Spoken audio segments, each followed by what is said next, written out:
My name is Eleanor Hayes. I'm 69, a retired community nurse, and I've been alone for 14 years since my husband passed. Most of my life was spent caring for others, patients, neighbors, strangers, but the ones I loved most were the ones I raised. My son Lucas and later his daughter Lily. My husband Peter left suddenly, taken by a heart attack on a morning walk. 6 minutes. Gone. Since then life had slowed down, quieter than I could bear. Eventually I gave up our little cabin on Willow Lane, the one with the flower boxes and the rocking chair Peter had made me for our 40th anniversary. Lucas insisted I move closer to him and his wife Hannah. "It's safer for you here, Mom," he said. "We want you nearby." But sometimes being close comes with strings attached. That particular day started like any other. Just after 2 in the afternoon I was in the kitchen, steeping Earl Grey and watching the steam curl above my cup. I'd folded the laundry and picked up Lily from school. She was quietly coloring at the dining table, humming softly. The sunlight fell through the window in lazy golden beams, innocent of the shift about to occur. Lucas popped his head in, that familiar rush in his smile. "Hey Mom. We need to run a few errands. Won't be long. Think you could watch Lily for a bit?" I nodded. "Boys. That's what I was there for." He kissed Lily's head. Hannah waved vaguely from the door, already halfway out. And then it was just us. Lily colored for a while, the scratch of her pencil rhythmic and calm. Then she looked up, uncertainty in her eyes. "Grandma," she said softly. "Mommy and Daddy, they're planning something behind your back." I knelt beside her. "What kind of something, honey?" Her little frown, serious, worried but unsure, tightened. "About your house and your money. They said you might not live with us soon. That you might go somewhere else." I smiled, not because I wasn't hurt but because I needed her to feel safe. Calm is contagious even to children. I brushed her hair behind her ears. "Then let's start a little project," I said gently. "A project?" she asked. "Yes. A project to teach people not to make plans about others without asking first. Children may not understand every word, but they sense intention. And my intention was as clear as daylight. Inside me, a long dormant clarity had awakened. They didn't know I had overheard Hannah 2 nights earlier, whispering about a power of attorney. They didn't know I had noticed strange charges on my bank statements, purchases I hadn't made. They didn't know the papers they left out on the desk weren't invisible to me. And they certainly didn't know the part of me that had spent decades helping elderly patients protect themselves from exactly this kind of betrayal.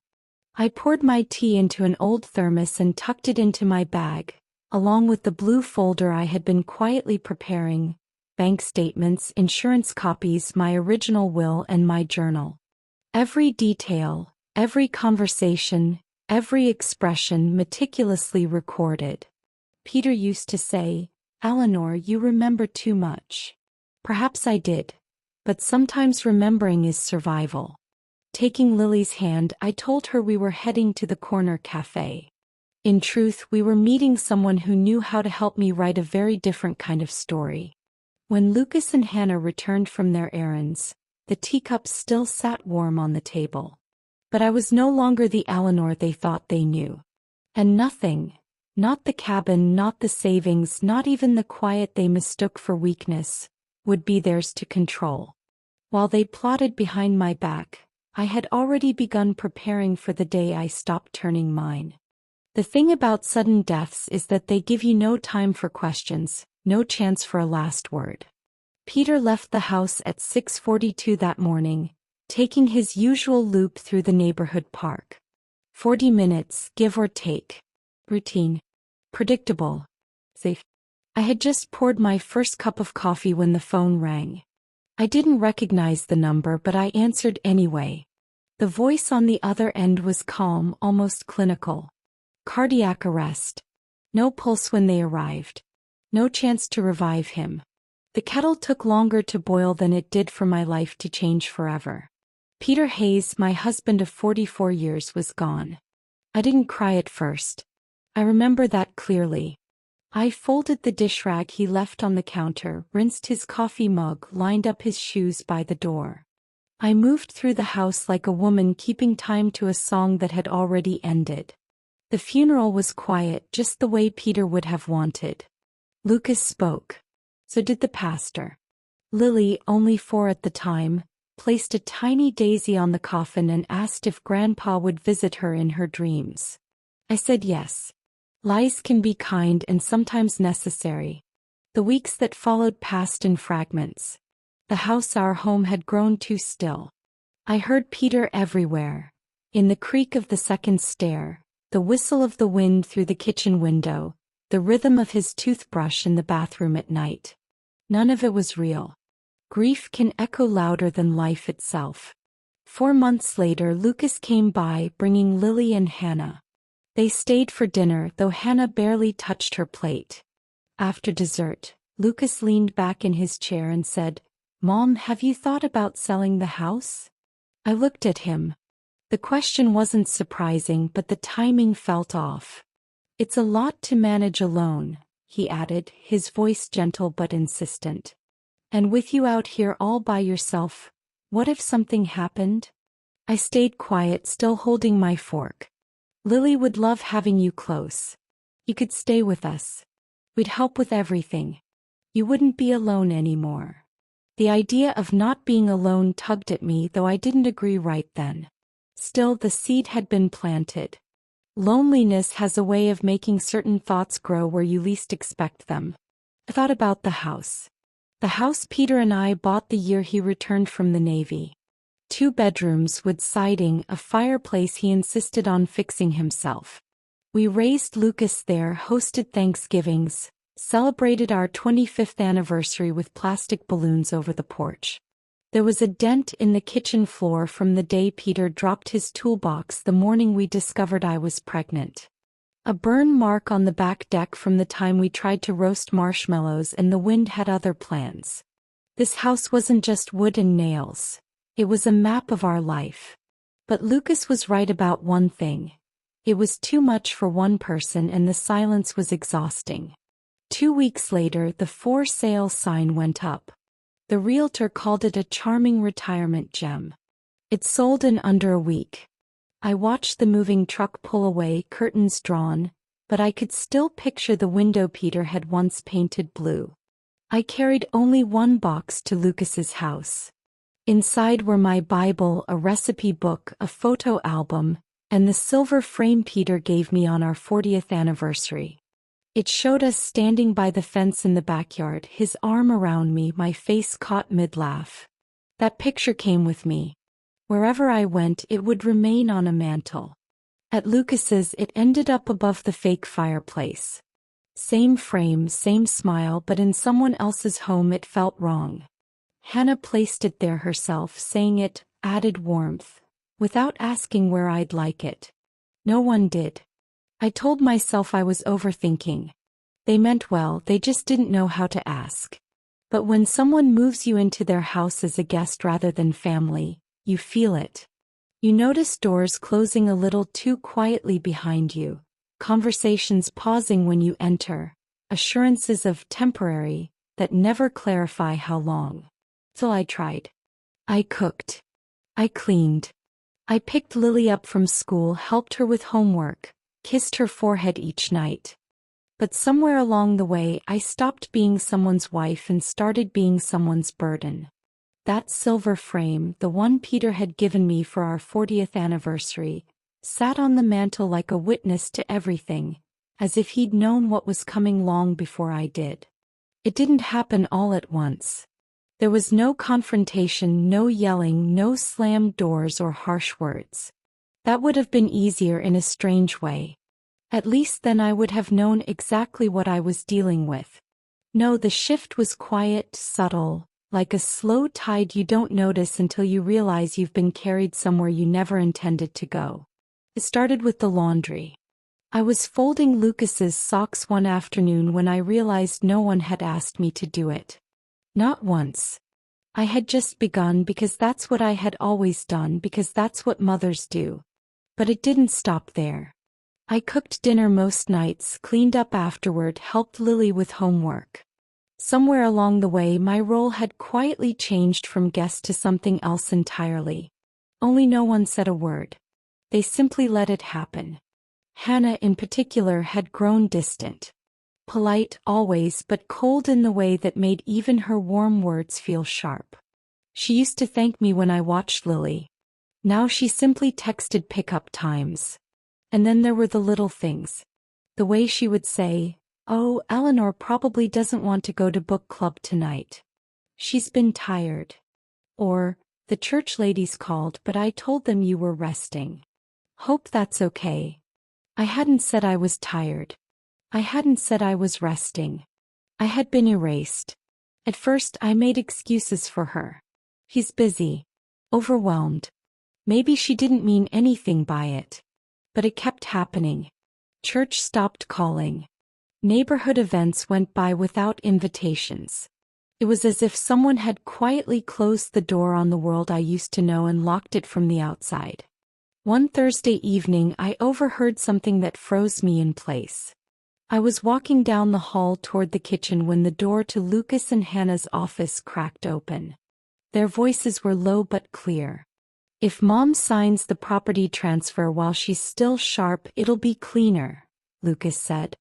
"You know how messy these things get when someone's health declines." "Better now than later," Hannah replied. "She won't suspect a thing if we make it sound like we're just planning ahead. Use Lily as the reason." I froze. Lily's presence had been my shield that day. I didn't breathe. I didn't move.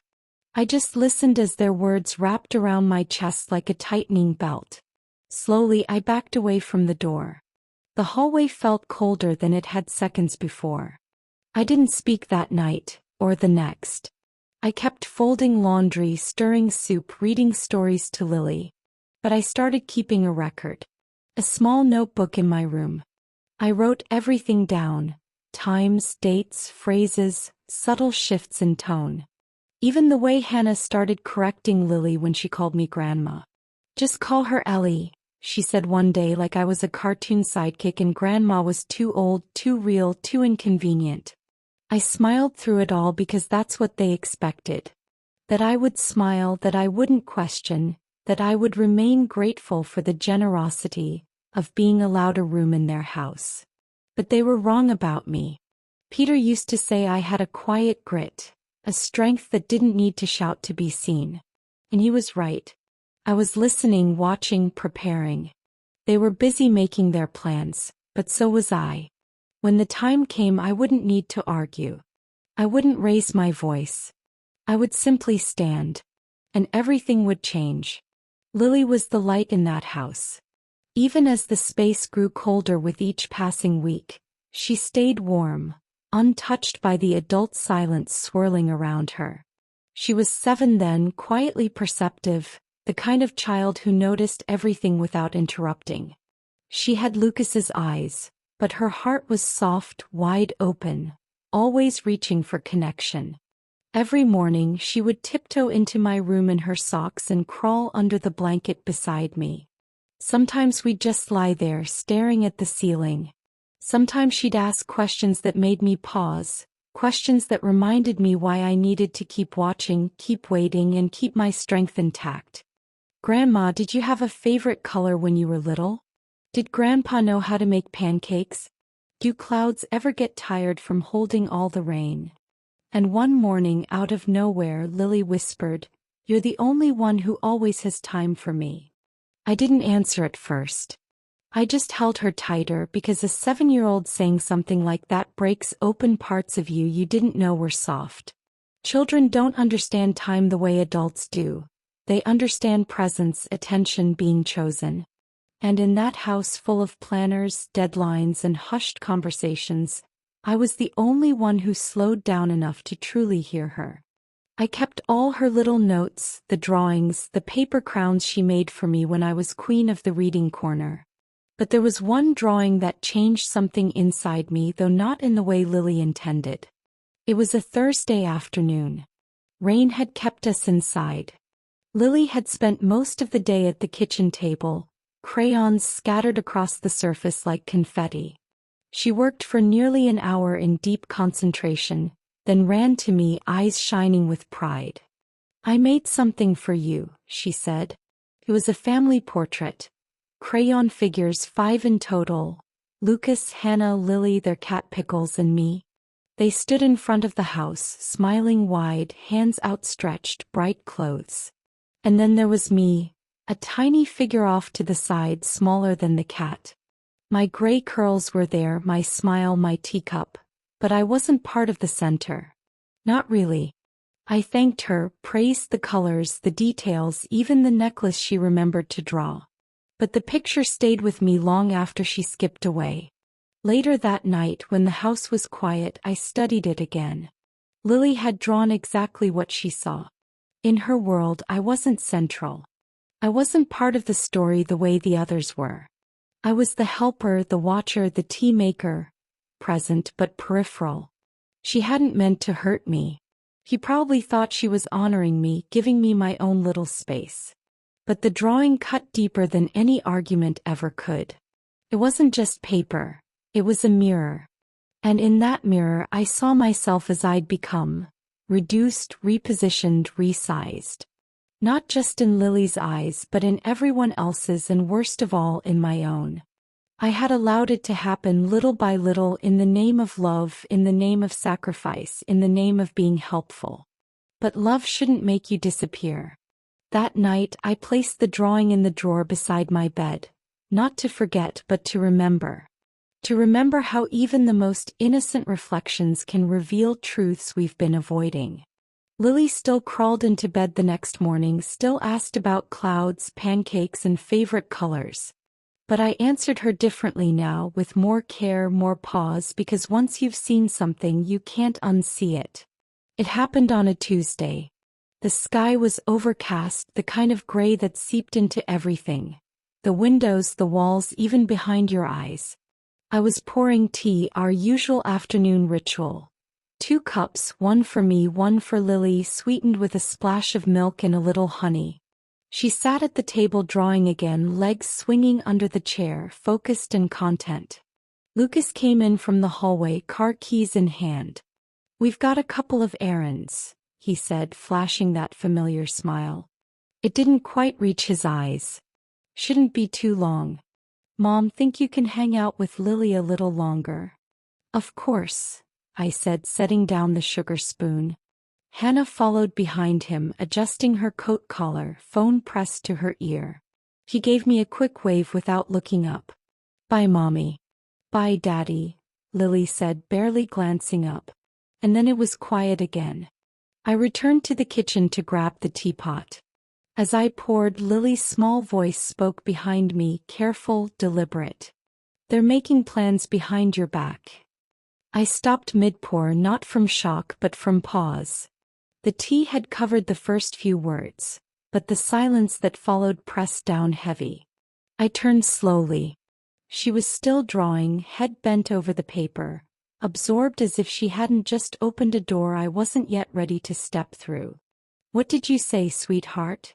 I asked gently. "They were talking last night," she whispered. "Mommy and Daddy. About you." I didn't move, didn't respond right away.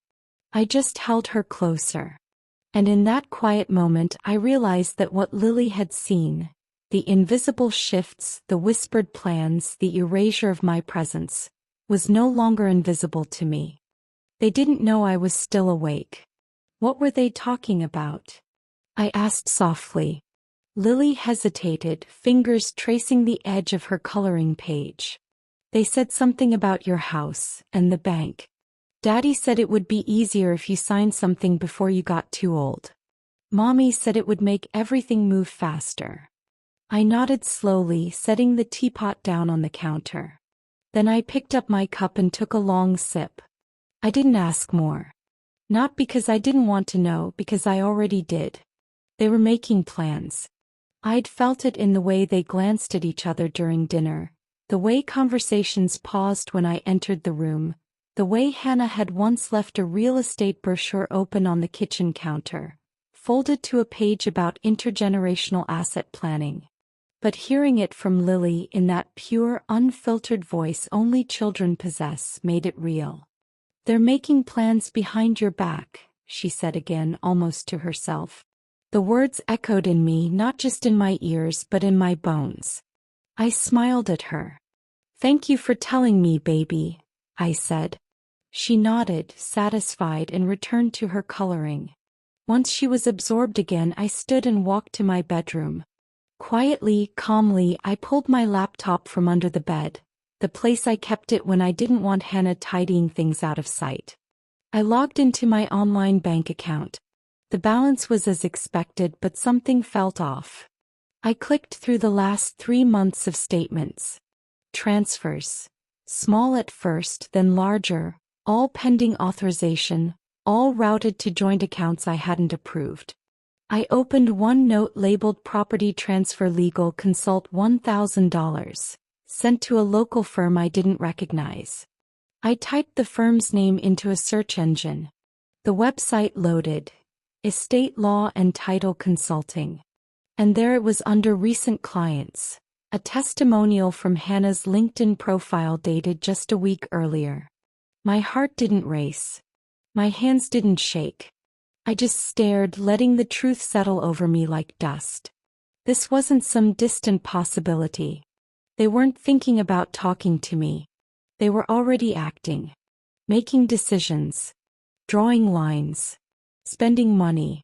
And I was supposed to smile, keep folding laundry, keep picking up Lily from school, keep pouring tea. I closed the laptop and returned to the kitchen. Lily looked up as I sat beside her. "I like the dress you drew on me," I said, pointing to her sketch. He grinned. Inside something shifted, not anger, not yet, but clarity. They had made plans behind my back. Now it was my turn. Some decisions don't come with fireworks. They don't demand shouting or pounding fists on tables. Some decisions arrive like winter. Slow, inevitable, coldly clarifying. That morning I woke early. Lily was still asleep, curled like a comma under her quilt. The house was quiet, too quiet. I didn't bother with tea. I walked to the window and watched the light creep across the street. Then I reached for my phone. I hadn't spoken to her in years, not since Peter passed, but I still had her number handwritten in Peter's old address book, the one tucked inside my Bible. Her name was Amelia Grant. She had been Peter's attorney for more than 2 decades, managing wills, retirement funds, and all the legal paperwork after his illness. Amelia was sharp, precise, the kind of woman who never wasted words, and most importantly, someone I trusted. I dialed. "Amelia, this is Eleanor Hayes." There was a pause, then her voice, warm and surprised. "Eleanor. My goodness, it's been a while. How are you?" I sat at the edge of the bed. "I need your help," I said. "It's about the house." Within the hour we were sitting in her office. Same brick building off Maple Street. Same framed certificates lining the walls. Same hum of the coffee machine that had been there 12 years ago. Amelia greeted me at the door. She hadn't changed much. Pressed slacks, crisp blouse, hair neatly tied in a bun that meant business. He poured coffee for both of us, then leaned in. "Tell me everything," she said. So I did. About the whispers, the transfers, the unauthorized consultations. About Lily's quiet words that had torn the veil away. About Hannah's cold distance and Lucas assuming I wouldn't notice until it was too late. Amelia didn't interrupt. She just listened, and for the first time in weeks, I felt the weight of my own awareness settle into something actionable. Amelia just listened, took notes, and asked for a few key documents which I'd brought in a manila folder. When I finished explaining everything, she set her pen down. "Eleanor," she said, "you're still listed as the sole legal owner of your home." I exhaled slowly. That was a start. "But," she continued, "Lucas has submitted preliminary forms requesting financial power of attorney, claiming that you're experiencing minor memory lapses. He's also scheduled a consult with a notary to initiate a deed transfer under the guise of estate simplification.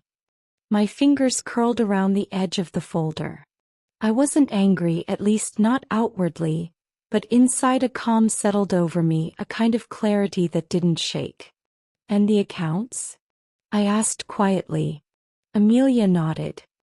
"He's tried to list himself as a co-signer on at least 2 of them.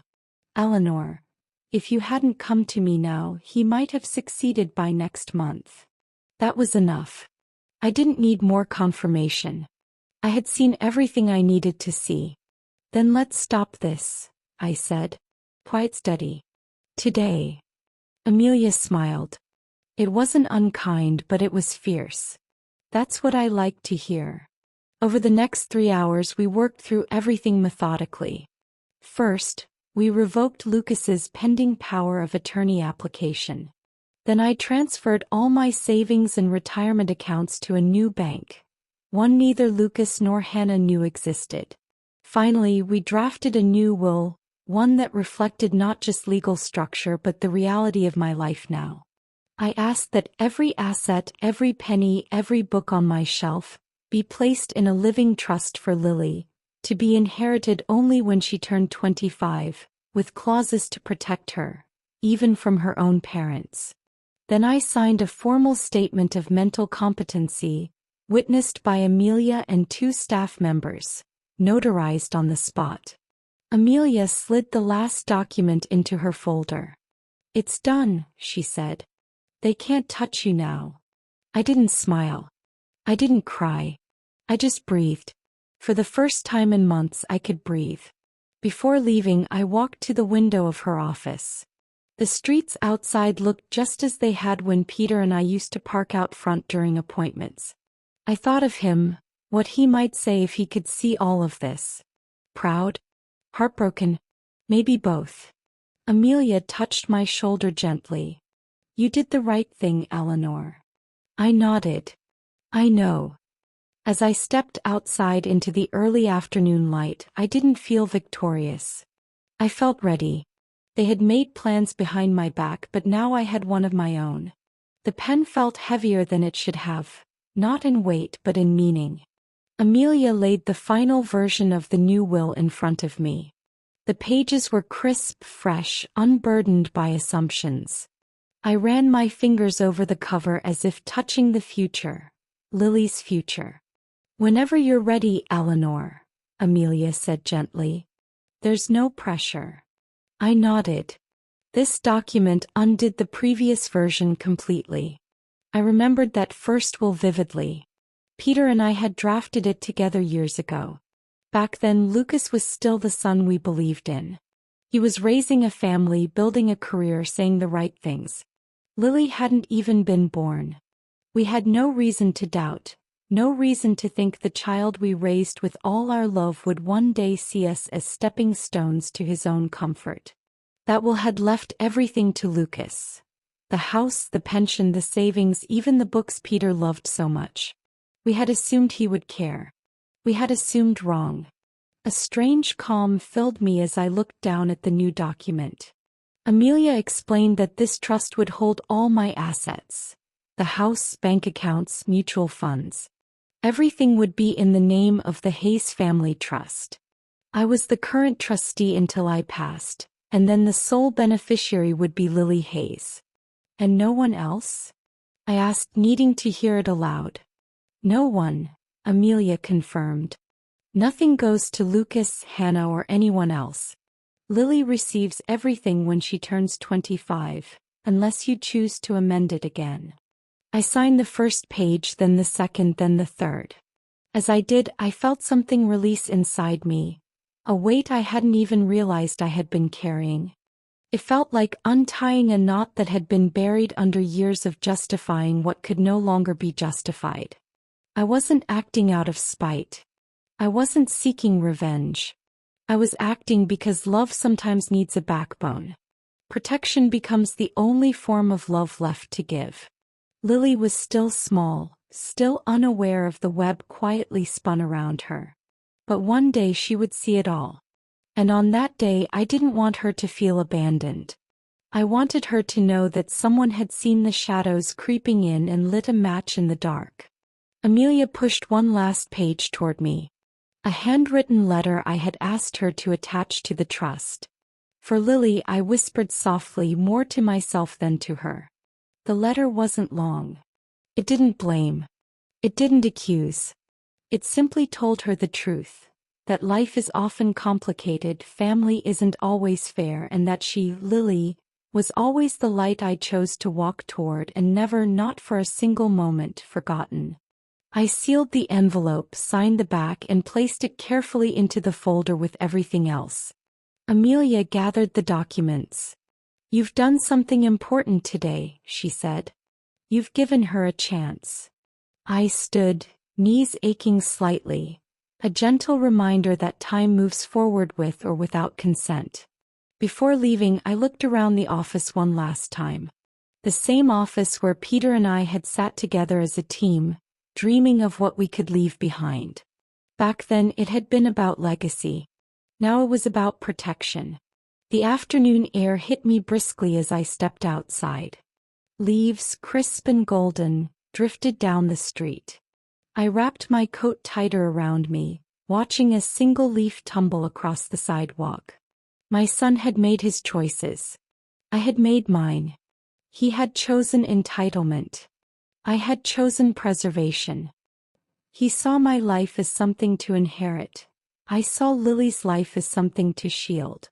We can't rewrite the past, but we can choose who inherits its pieces.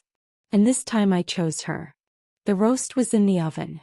Garlic and rosemary threaded through the kitchen air, blending with the hum of the dishwasher and the faint sound of Lily coloring at the table. Her small feet swung just above the floor, her concentration absolute. It was Lucas's favorite, the herb-crusted pork loin I used to make on Sundays when he still lived under this roof. Back then he would sneak bites straight from the pan, laughing when I tapped his hand with the spatula. Tonight I was making it again. Not to comfort. Not to celebrate. But to say goodbye. He didn't know that, of course. Neither did Hannah. They had returned just 2 hours ago, dragging overpacked suitcases and Lily's pink backpack. Hannah had resumed her usual air of controlled order, sighing at the laundry, inspecting the pantry, adjusting the thermostat as if she owned the walls. Lucas came in with that familiar grin that used to disarm me. "Smells like my childhood in here," he said, setting a bottle of wine on the counter. "You didn't need me to go all out," he added. "I thought you'd enjoy something familiar," I replied evenly, voice calm, controlled. He poured our glasses, swirling his wine as though he understood something about it beyond the label. Hannah took her seat at the head of the table, calm, collected, Lily beside her. Hannah pressed my hand under the table briefly, her touch almost conciliatory. We ate slowly. The air felt warm, almost festive. Laughter, stories, clinking glasses. It was all a cover for what they didn't know had already happened. Hours earlier, I had signed over every right, changed every password, moved every asset, secured every title. They were sitting in a house that no longer had their fingerprints on any legal document. And yet they were talking as if they still owned the space. "You know," Lucas said between bites, "we made some upgrades to the kitchen. Open concept, knocked down that wall for an island." Hannah jumped in. "And the upstairs bathroom, Lily's getting older. She needs her own vanity." I smiled politely, stirred my vegetables and listened. The conversation moved around me, but it no longer controlled me. Everything they assumed they could take, every plan they thought would succeed behind my back, had already been undone. For the first time in years I felt quiet, unstoppable, and unshakably steady. I stirred my peas slowly, nodding as Lucas spoke. "So, you've been planning all that?" Lucas shrugged. "Just ideas. Once the paperwork is in order, we'll take care of everything. You'll still live here. Of course, it'll always be home, just a little more modern." I glanced at Lily. She was watching me carefully, head tilted slightly, the kind of look that makes you realize she's absorbing more than words alone. "Sounds like you two have a vision," I said softly. Lucas smiled at my words, unaware, completely unaware, that the documents they were anticipating had already been rewritten, finalized, and secured. The only name that mattered now was Lily's. As I cleared the plates, my eyes lingered on the kitchen. The cabinets Peter had built with his own hands. The crooked tile near the pantry. The dent in the oven door from when Lucas had kicked it in a tantrum years ago. This wasn't a perfect house. It was ours. And now, in a way they couldn't touch, it was hers. Lucas offered to help with the dishes. I declined. Hannah, already back on her phone, didn't look up, likely sending a text about new countertops or fixtures. I returned with slices of apple pie and let my gaze settle on them. Two adults who had once been children I had held, protected, and prayed over. Now strangers, polished and rehearsed, entitlement masked as care. They didn't know tonight was a kind of funeral, not for a person but for an illusion. The illusion that I would always comply, that I hadn't been paying attention. But I had. And tonight I was saying goodbye. Not with shouting or tears, but with roast pork, warm pie, and silence sharper than knives. After dinner, Lily had gone upstairs to brush her teeth. The house was unusually quiet, the kind of quiet where your own thoughts echo. I sank into the armchair by the fireplace, the same one Peter used to fall asleep in, TV murmuring in the background. Lucas appeared first, Hannah behind him, carrying 2 mugs of chamomile tea like a peace offering. They sat rigidly on the couch, too formal, too careful. My hand gripped the handkerchief Peter had embroidered for me the week of our wedding. J&P, soft loops of thread, constant reminders. I smoothed its corner and exhaled quietly. Lucas cleared his throat. "Mom, we were wondering if we could talk. Seriously, heart to heart." I nodded, saying nothing. I had expected this. What they didn't know was that my answer was already decided.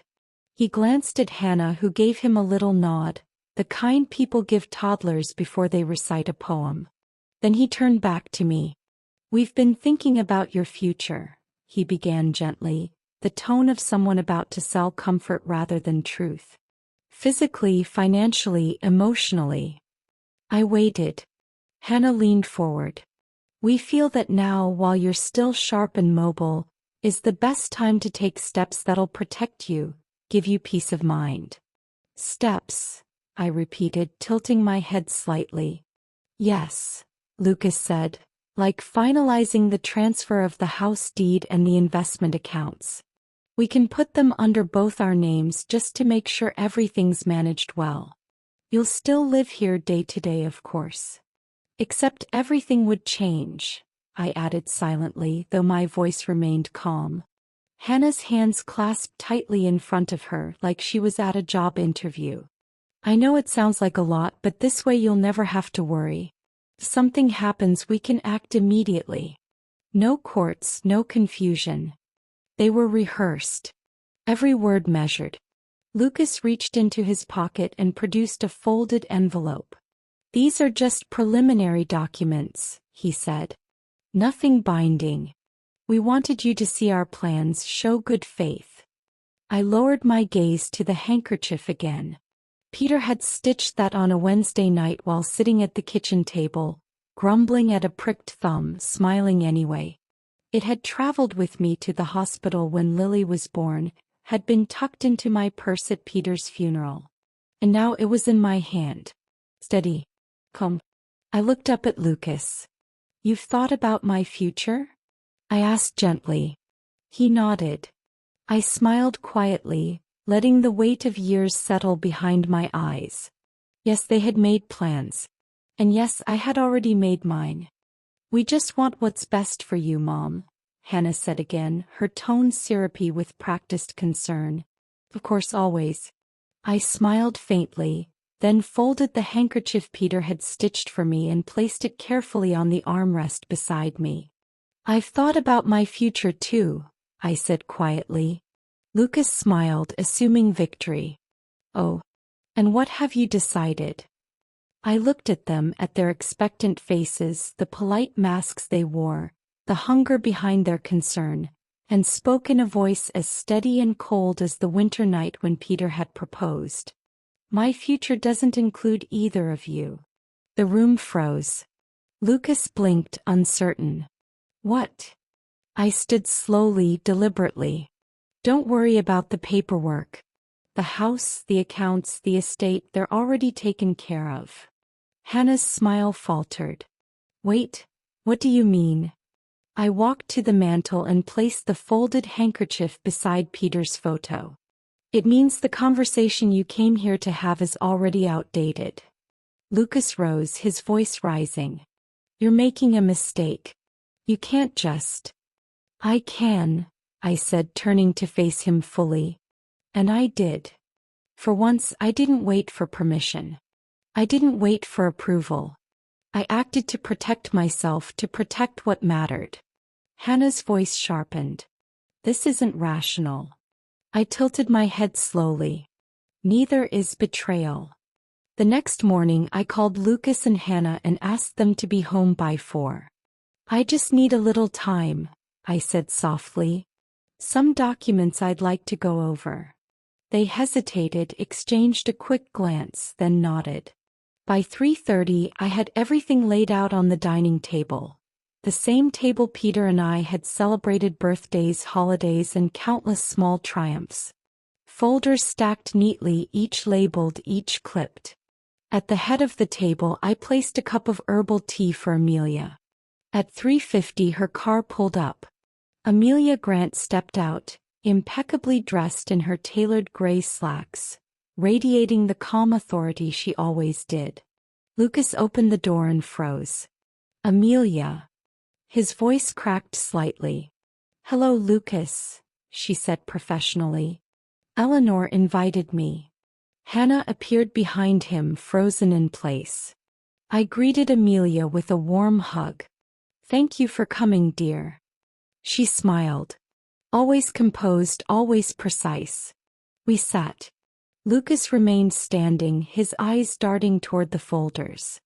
What is this about? He asked, trying to sound casual. Hannah leaned in, arms crossed, pretending to assert control. I slid the first folder toward them.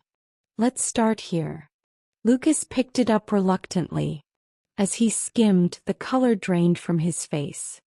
Hannah bent over to glance as well, and her own expression tightened. It's a revocation of power of attorney, Lucas said slowly. Yes, I replied calmly. Effective immediately. You are no longer authorized to make any decisions on my behalf, financial, medical, or otherwise. I held up my hand. No arguments today. Just understanding. I slid the next folder forward. These are the most recent bank statements. All my assets have been moved into new accounts, independently monitored and protected. Hannah's lips parted. No words came. Finally, I tapped the last folder. And this is my updated will. Amelia has a copy. Lily is now the sole beneficiary. Lucas stepped back, stunned. You can't be serious. I am, I said, voice unwavering. Hannah scoffed. This is vindictive. No, I replied evenly. This is protective.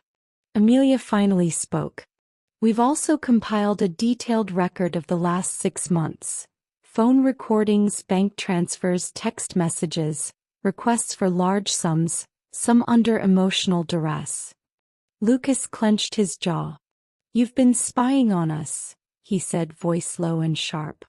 Documenting, Amelia corrected coolly. There is a legal distinction. Hannah sank into a chair, pale, her arms folded tightly across her chest. I looked from her to Lucas. I gave you everything, I said softly but firmly.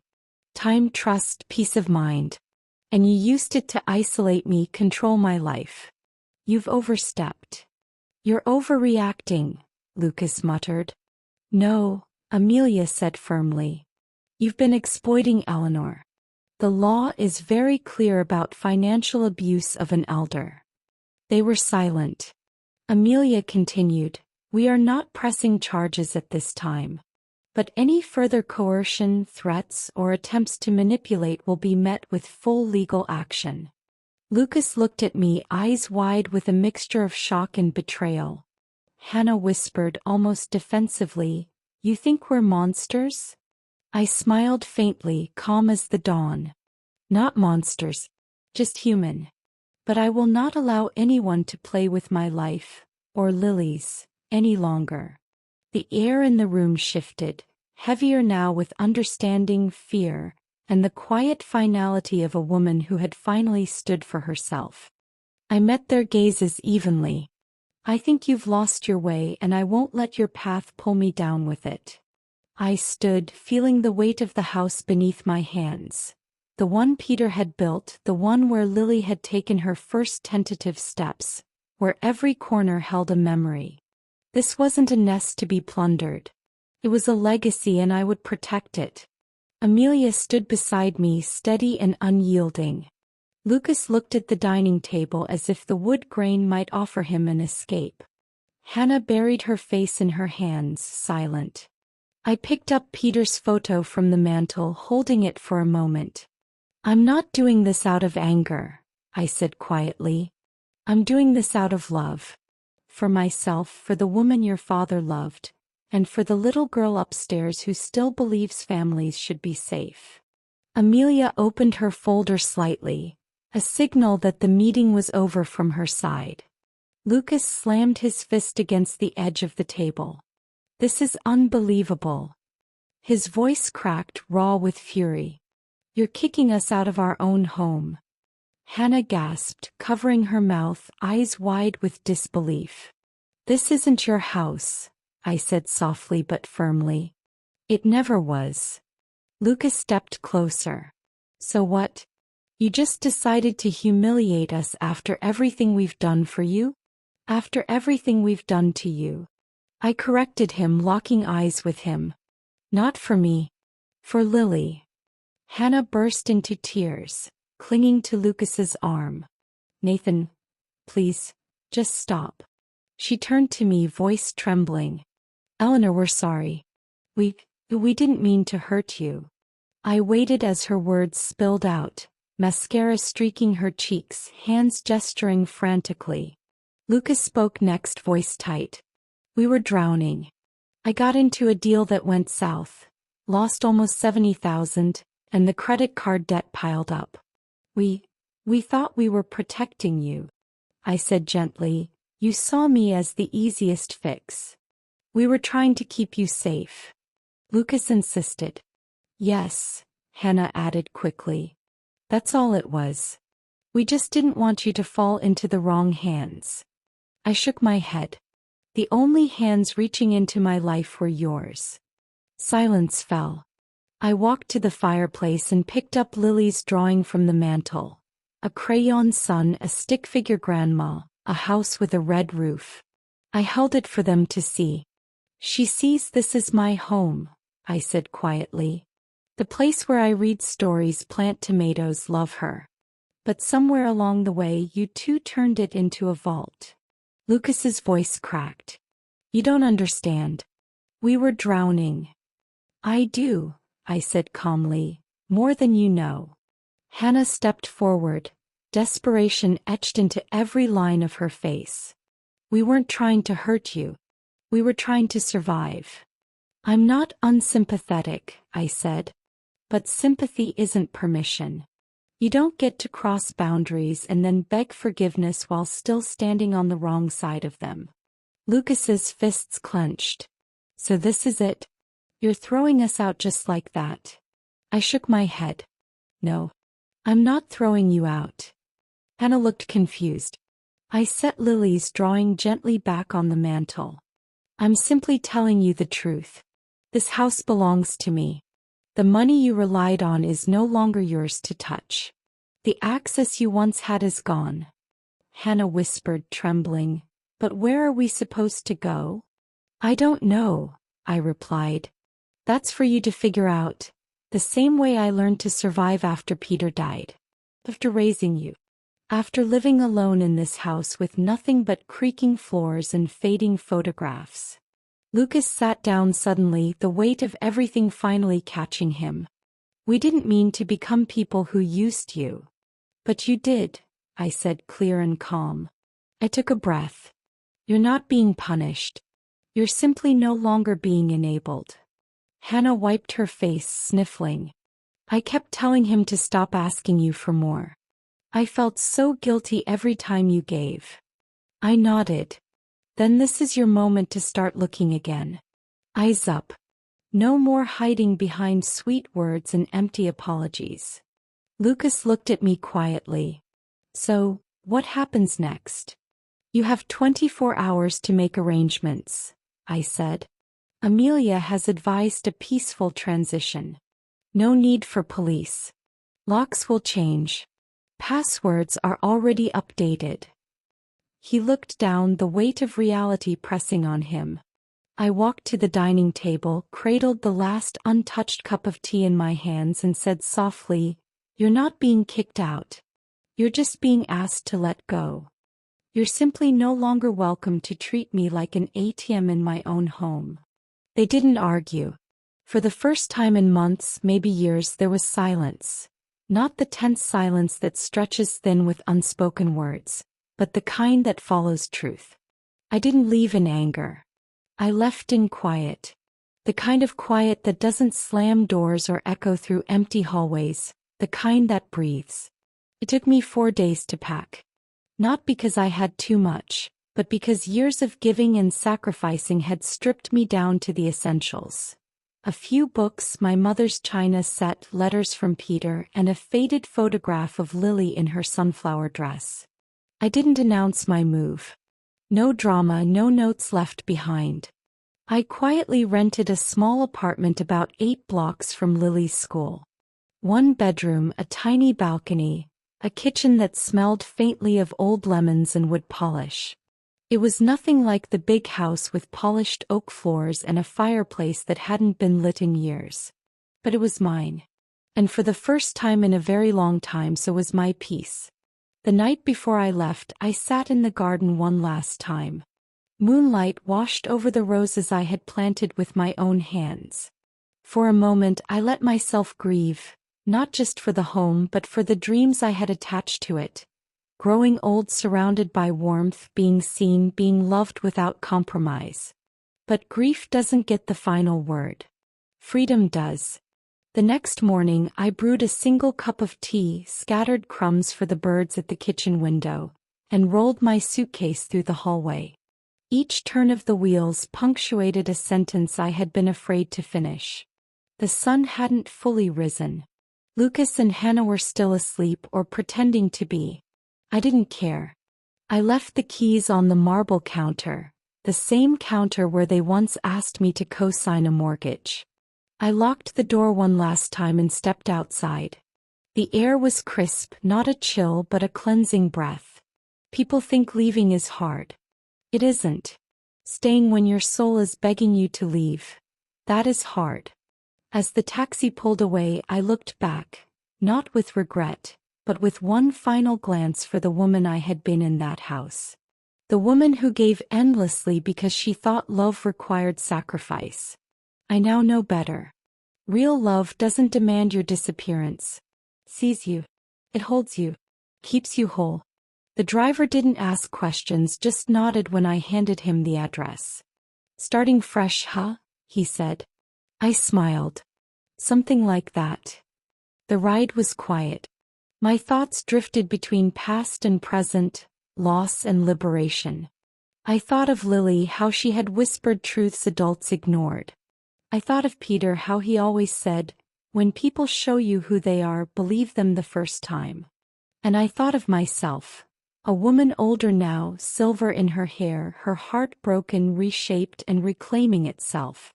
When we arrived, the landlord greeted me with keys and a smile. I carried my suitcase up 2 flights of stairs, each step deliberate. The apartment was small but warm. Warmth that doesn't come from square footage but from possibility. I unpacked quietly, hung lilies drawing on the fridge with a flower magnet, brewed tea and settled by the window. Outside, the street pulsed with life. Messy, chaotic, real. Children laughed, dogs barked. Old men played chess under the trees shedding golden leaves. I whispered to myself, not bitter, only honest. I didn't leave because I was pushed. I left because I finally had the strength to walk out on my own. I didn't lose a home. I reclaimed my freedom.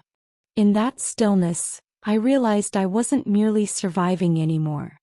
I was beginning again.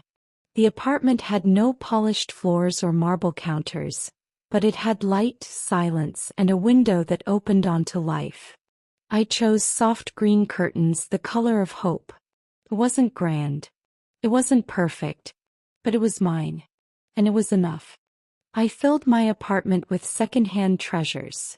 A kettle that whistled just like the one Peter used to tease me about, a bookshelf from a nearby thrift store, and a quilt stitched unevenly but warm that reminded me of home.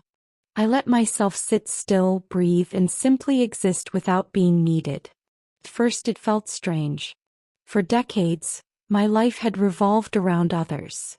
Every meal, every holiday, every loan co-signed, every time I swallowed my own needs to protect theirs. But here in this small sunlit space, I picked up my pen again. The leather-bound journal on the desk greeted me like an old friend. I opened it and wrote, Day 1. I am no longer anyone's backup plan, emergency fund, or built-in babysitter. I am Eleanor again. Just Eleanor. The words felt fragile, but they were mine. The next morning I kept writing, letting it become my ritual. Tea in one hand, pen in the other. Slowly I began stepping into the world outside my apartment.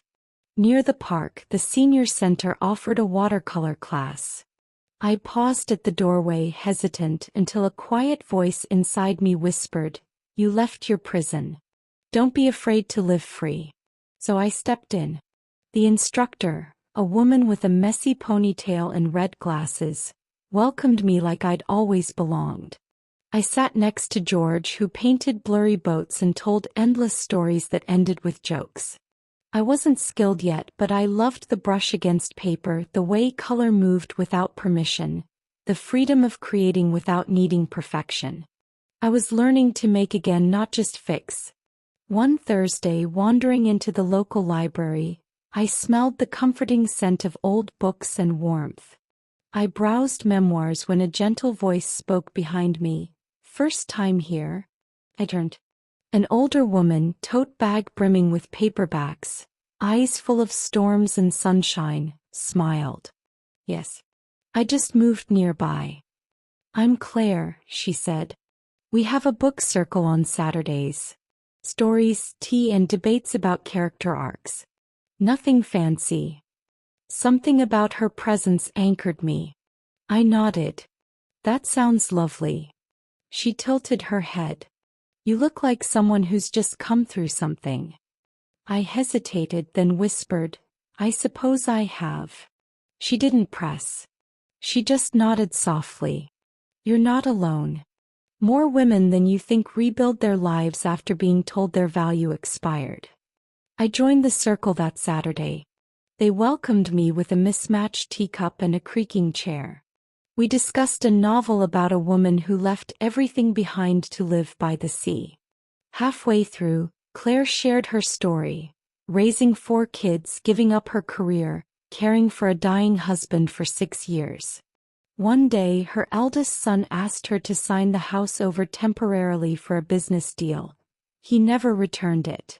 She ended up living in her car until library staff found her, offered her a volunteer role, then a part-time job. 5 years later, she ran the county's most beloved book circle. Her voice didn't tremble. No bitterness, only radiant clarity. After everyone left, she looked at me. You don't have to tell your story now. But when you're ready, we'll be here. I walked home under falling leaves. For the first time in years, I didn't feel empty.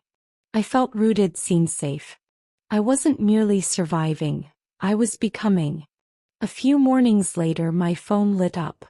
No caller ID. I almost ignored it, but something fluttered in my chest. Hello. Pause. Then a shaky, familiar voice. Grandma. My heart stopped. Lily. Another pause. Yeah, it's me. I borrowed Dad's old phone. I wanted to hear your voice. I sank into the chair, the paintbrush slipping from my fingers onto the table. I miss you, Grandma. I don't know why you left. No one talks about it. I miss baking with you, your stories, your hugs, even the way you hum while folding laundry. Tears filled my eyes before I could speak. I steadied my voice. I miss you too, sweetheart. So much. Her breath caught on the other end. I don't know if I'm allowed, but could I come see you? Just for a little while? Maybe this weekend. I smiled through the tears, feeling the first true stirrings of home again.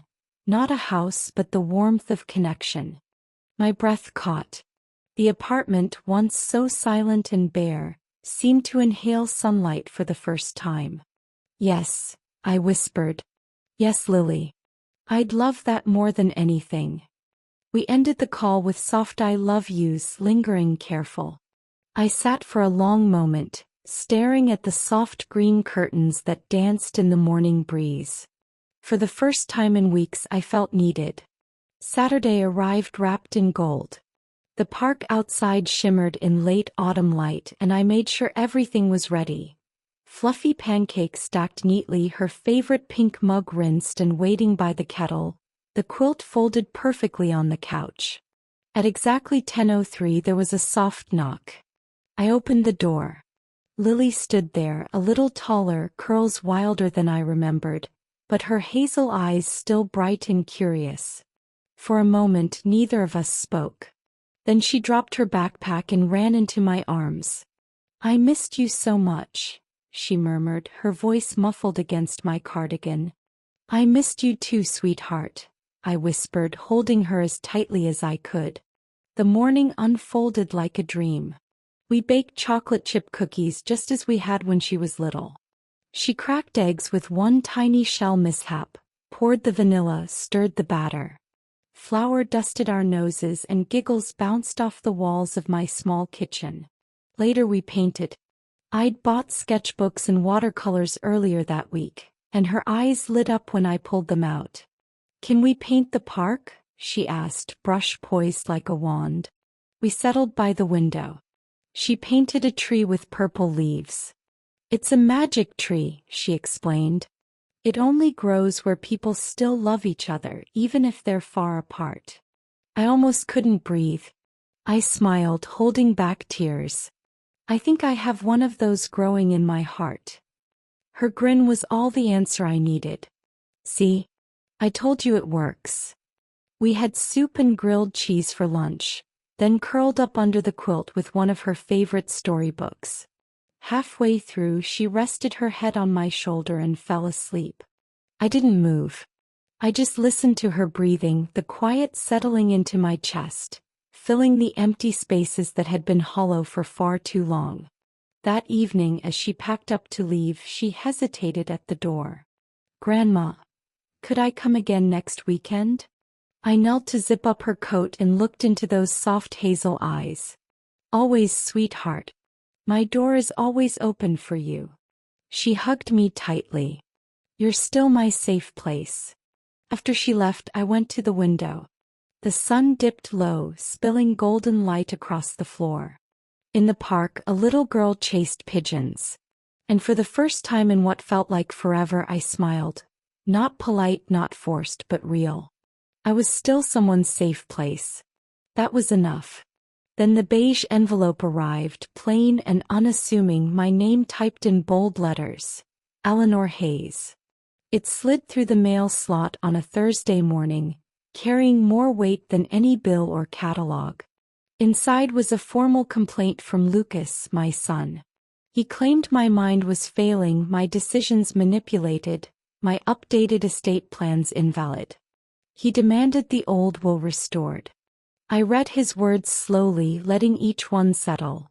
Declining mental capacity, observable symptoms, memory decay. He framed me as fragile, confused, broken. I laughed, not harshly, just tiredly. All of this because I had chosen to draw my own lines. It had never been about money, not really. It was about control, about narrative, about pride. Lucas couldn't bear the idea of not being the good son. So he tried to turn the story, paint me as the fragile one. But I was done being anyone's canvas. I set the letter aside and let the quiet settle around me, the small apartment glowing in the late afternoon light. It was never too late to protect my heart. It was never too late to choose myself. And for the first time in a long time I felt certain that I would. Amelia called before I had the chance to reach out. "Eleanor, are you all right?" she asked, concern threading her voice. "Perfectly fine," I replied. "Let me guess, you've seen it." There was a slow sigh. "Yes. The papers hit the courthouse this morning. Lucas is petitioning for a forensic psychological evaluation. He wants to claim testamentary incapacity. Says your judgment was compromised when you changed your estate plans." I stirred my tea slowly. He's really going all in, I thought. "That's not all," Amelia continued. "He's hired a PR consultant. Quietly. I suspect they're preparing a story. Something like estranged mother manipulated into undoing her own family." I let a soft breath escape, not fear, not anger, just a knowing sort of sorrow. "And how do you want to proceed?" "Calm. Steady. Let him move," I said after a sip of tea. There was a pause. "Eleanor, I need to be honest. If this goes forward, you'll need an independent cognitive evaluation. A specialist will sit with you, ask questions, assess your reasoning and memory. You'll have to demonstrate your sound mind." I smiled faintly. Oh, Amelia, if only he knew. I've never been clearer in my life. Her tone softened but remained serious. "We'll prepare a full defense, but it may get personal. They may try to use your grief, your history against you." I looked out the window at golden leaves drifting lazily across the sidewalk. "I'm not afraid of personal. I've lived it. Let them try.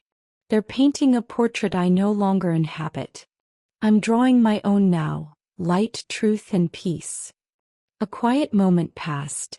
"For what it's worth," Amelia said finally, "they're only making your case stronger." I nodded. "They're digging their own holes with golden shovels. All I have to do is not jump in after them." Word spread quickly. At book club, women whispered over biscotti. "Did you hear? Lucas is suing her." Claire, my quiet anchor, simply gave me a knowing nod. "This is the part where they throw stones because they're afraid of what you've built," she said. "They think if they break your windows they can erase the view." I held on to that thought and wrote in my journal that weekend, "When they try to erase your story, write it in ink and pass it on." I called Lily, keeping things light, only asking if she wanted to visit again. Her squeal of joy was all I needed. No courtroom validation, no son's approval, no neighbor's whispers. This was enough. Calm before the storm and the knowledge that storms pass. On the day of the evaluation I arrived early. The clinic sat tucked into a quiet cul-de-sac, modern but not cold, with soft gray walls and a faint hint of lavender. I wore a navy blazer, a cream blouse, and the pearls Peter had given me on our 20th anniversary. I sat with my back straight, ankles crossed, hands resting lightly in my lap. No trembling today. The receptionist greeted me with a tentative smile. "Miss Eleanor Hayes. Dr. Hensley will see you now." I followed her into a room with wide windows and soft natural light. 2 chairs faced each other across a small oak table. No couch, no distractions. Just space to be measured, observed, understood. Dr. Hensley appeared, a woman in her mid-40s, sharp eyes, soft voice. Professional but warm, the kind of calm built from years of witnessing chaos. "Pleasantries first," she said gently. Then she clicked her pen. This won't take long. I just want to get a sense of your memory, reasoning, and emotional awareness. Of course, I said. She started with simple questions. My full name, today's date, the current president, a short-term memory recall exercise. I answered without hesitation. Then came the nuanced part. Can you tell me why your son is contesting your estate? I smiled faintly. Because he's not used to hearing no from a woman. She blinked, taking notes. I see. And how does that make you feel? I tilted my head, feeling liberated. Free. Her pen tapped slowly. Have you experienced any hallucinations, confusion, or episodes of forgetfulness in the past year? Only the little things, I replied lightly. Like forgetting why I walked into the pantry. I hear that's normal after 60. She nodded, not pressing. I could feel her respect. I looked out the window as sunlight pooled on the floor. Golden leaves swirled in a quiet ballet. For the first time in months, I felt the certainty of my own mind. Strong, clear, unafraid. Lucas could contest, argue, paint his stories, but my truth, my story was mine, unshakable. I wasn't just surviving anymore. I was reclaiming every line of my life. She gave a small chuckle. And your decision to change your will, was that influenced by anyone? I met her gaze steadily. Yes. Me. Pause. I let it linger. I influenced myself, reflecting on years of silence, of shrinking, of giving more than I received. I realized I had two choices. Remain the quiet backdrop to their lives, or reclaim the pen and write my own ending. She nodded slowly, jotting notes. I continued, calm, measured. People forget I was a respiratory nurse for over 30 years. I managed ventilators, advocated for patients on their deathbeds, held hands through final breaths, and talked doctors out of poor decisions. They forget, I said, voice steady, that a woman who saved hundreds from losing oxygen might just have enough clarity left to save herself. Dr. Hensley's eyes lifted from her clipboard. Alert. Respectful. Tell me more, she said. So I did. I told her about Lucas and Hannah moving in after Peter's funeral, how their soft voices and warm hands eventually hardened, how my house slowly became theirs. How my opinions were labeled old-fashioned, my identity evaporating into grocery lists, babysitting schedules, and quiet acquiescence. I told her about the savings I built after Peter passed, how I sold the little lake cottage we restored together, not to give but to protect, and how one day, overhearing Lily whisper a truth I hadn't yet faced, I realized silence was no longer grace. It was complicity. Dr. Hensley leaned in. Eleanor, are you angry? I smiled, but not with bitterness. With clarity. No. I'm awake. Another pause. Softer this time. I don't hate my son, I continued. I just love myself more than his comfort. She clicked her pen closed. She didn't need to say more. The room had shifted. I could feel it, the subtle recognition in her eyes. Not the gaze of a patient being evaluated, but of a woman seen. A woman overlooked, underestimated, and now quietly unshakable. Thank you for your time, Miss Hayes, she said, standing. I shook her hand, firm, warm. Thank you for seeing me. Not just evaluating me. I glanced back once before leaving. She wasn't writing anymore. He was still watching me. Later, the call came just after breakfast. Amelia's voice had no pleasantries. Eleanor, I need to see you today. Bring every document you've signed over the last 5 years. There was a controlled urgency in her tone, something colder than concern, sharper than alarm. I gathered the manila folders from the second drawer in my bedroom, the ones I rarely touched. Receipts, letters, insurance papers, financial statements. All stacked neatly as if waiting for this moment. At her office, Amelia had cleared her desk. A legal pad sat in the center. 2 mugs of tea and a thick folder I didn't recognize. She didn't start immediately. Instead, she looked at me with something between pity and restrained rage. "Eleanor," she said, sliding the folder toward me, "I found something." She opened it. The first page, a credit agreement, dated 2 years ago. Borrower, Eleanor Hayes, co-signed by Lucas Hayes. I blinked. I don't remember this. Amelia nodded. Because you probably didn't read it. Or weren't told what it was. It's a home equity line of credit opened in your name. $180,000. My mouth went dry. Impossible. I never borrowed against this house. She pressed forward gently. Look at the signature. I leaned in. Slanted slightly left. Just like mine. I remembered the day. A folder placed in front of me while I folded laundry. Lucas saying, "Mom, just a small formality. Tax stuff for the joint account." I didn't question. I signed because he was my son. Amelia flipped through more pages.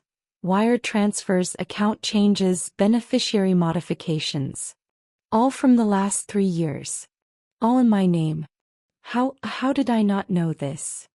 I whispered. "Because you trusted him," she said softly. "Because he made sure you never saw the full picture. Because people like Lucas know how to use love as camouflage." I looked down at my hands, trembling, not from fear, not from anger, but from shame. Full, I thought. But I wasn't angry yet. Not then. I closed the folder slowly and stared out the office window. The city outside bustled with life, golden leaves drifting along the sidewalks.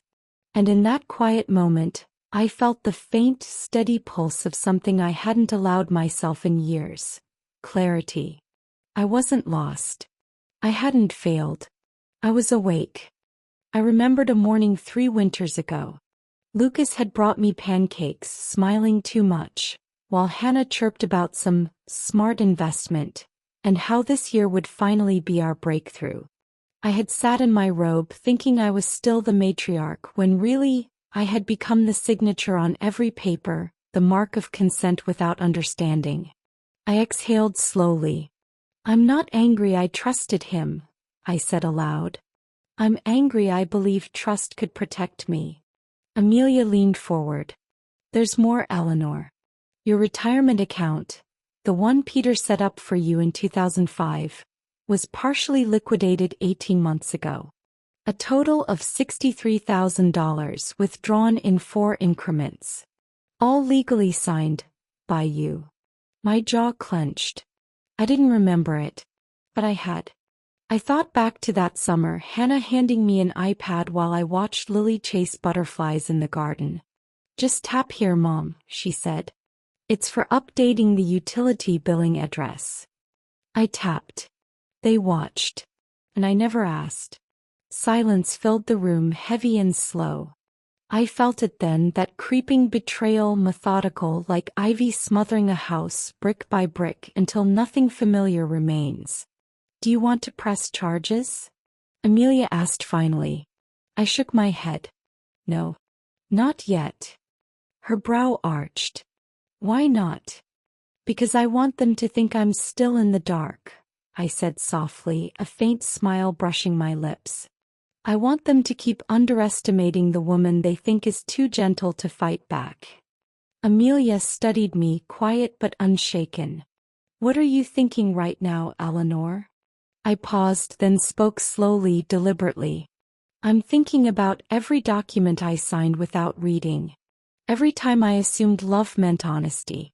Every time I thought motherhood meant giving without limits. I wasn't wrong to believe in my son. I was wrong to think goodness doesn't change. That hearts don't rot when watered with greed." She said nothing. And neither did I. Because sometimes the truth doesn't roar. It just settles. Cold, quiet, irreversible. It was just after 6 when the knock came. Not the familiar tap of the mailman, not Lily's cheerful rhythm. This one was heavier, uncertain, as though the hand behind it had forgotten its own strength. I opened the door. Lucas. No suit, no watch, just a crumpled flannel shirt, cheeks hollow, eyes red. So much like the boy who once brought me wildflowers after failing a math test. He said nothing at first. He just looked at me, searching for the version of me he once knew. Then, without warning, he sank to his knees. Quiet. Bill. Mom, he whispered. I messed up. I said nothing. He lifted his gaze, and for the first time in years, I saw the boy who used to hide behind my skirts, who had once climbed into my lap for comfort. I lost everything, he said. The house, the accounts. Hannah left, took Lily, filed for divorce. He swallowed.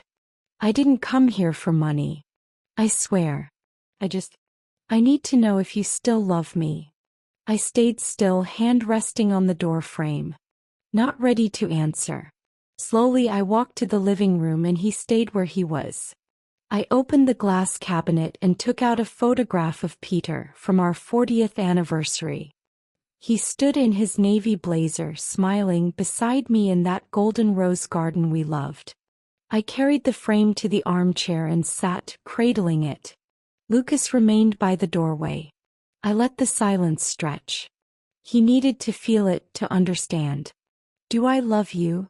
Finally asked. He blinked, holding his breath. Yes, I said. I love you. He exhaled, relief breaking through in a shudder. But, I continued, voice firm, unyielding, I do not love what you did to me. His face froze. I do not love the lies, I said. The quiet theft, the manipulation, the smiles while stealing the very roof over my head. I do not love how you let Hannah speak to me as if I were disposable.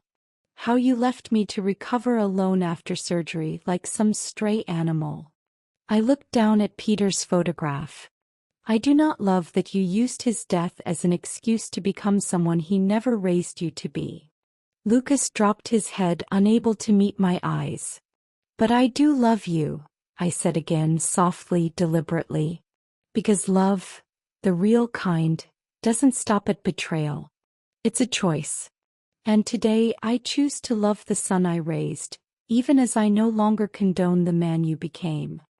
He stayed there, kneeling, letting the weight of every word settle.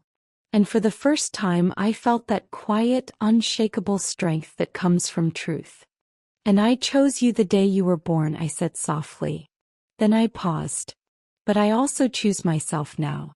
Lucas looked up slowly, eyes cautious. I choose peace, he whispered. I choose not to be dragged down by the wreckage of my mistakes. I choose not to knock on your door every time my conscience remembers you exist. I leaned forward, cradling Peter's photograph in my hands. Your father loved you fiercely, I said. And I have too. But love doesn't mean accepting cruelty. He inched forward a few inches. Is there anything I can do? He asked, voice small. To make it right? I studied him, that broken version of my son. And for a moment I allowed myself to see the little boy he once was.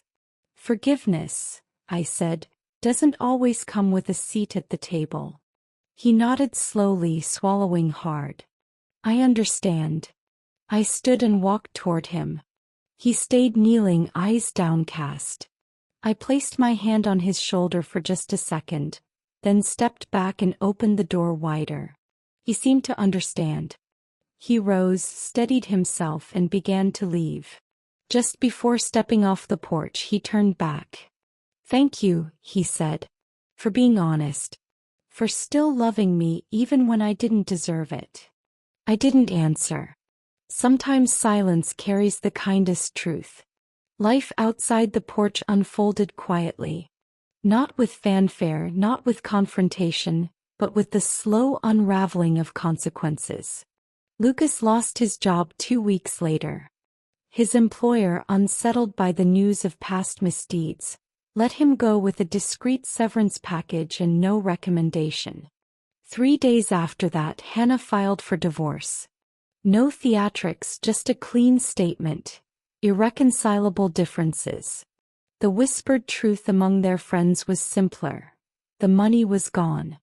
She returned to Denver, taking her SUV and seeking full custody of Lily. Lily, gentle and wise beyond her years, didn't cry. She only asked, "Can I still visit Grandma?" I had already worked with a child advocate and the court. Emma would spend every Saturday with me from 10 in the morning until 6 in the evening. Lucas was not to be present during those visits, a condition the judge respected given the circumstances. First I worried. Would she grow confused or bitter? But children have a resilience adults often forget. She arrived with her pink backpack and sparkly sneakers, hugging me so tightly I almost lost my balance. We baked together, rolling dough too thin and starting over, laughing through flour-covered noses. We painted birdhouses, scattered seeds for the robins, and talked in the quiet moments. "Did Daddy make you cry?" she asked once. "Yes," I said gently. "But not anymore." "Do you still love him?" "I always will," I said, "but sometimes love means stepping away." She seemed to understand in that way only children can, through instinct not logic. The court dismissed Lucas's case challenging my estate with prejudice. The judge, silver-haired with kind eyes, read the reports from my neurologist, psychologist and primary care doctor. "You are not only of sound mind, Ms. Hayes," she said, "but your foresight in protecting your assets and autonomy from familial manipulation sets a model for others." I nodded, relieved, exhausted but not smug. Every clause, every decision Peter and I had made together remained intact. One quiet evening, with a mug of peppermint tea and Peter's photograph beside me, I made one small addition. I opened the safe and pulled out the original will. The next morning my attorney and I added a single clause. A scholarship for a local high school graduate pursuing nursing, prioritizing students from under-resourced families. We named it the Peter Hayes Foundation. My husband had reminded me, even in his final weeks, that a legacy is only meaningful if it lifts someone else. I funded the endowment quietly. No press releases, no announcements. When Lily discovered it, her face lit up. "That's so cool, Grandma," she said, and for the first time in years I felt the quiet satisfaction of building something that mattered, beyond hurt, beyond betrayal, beyond myself.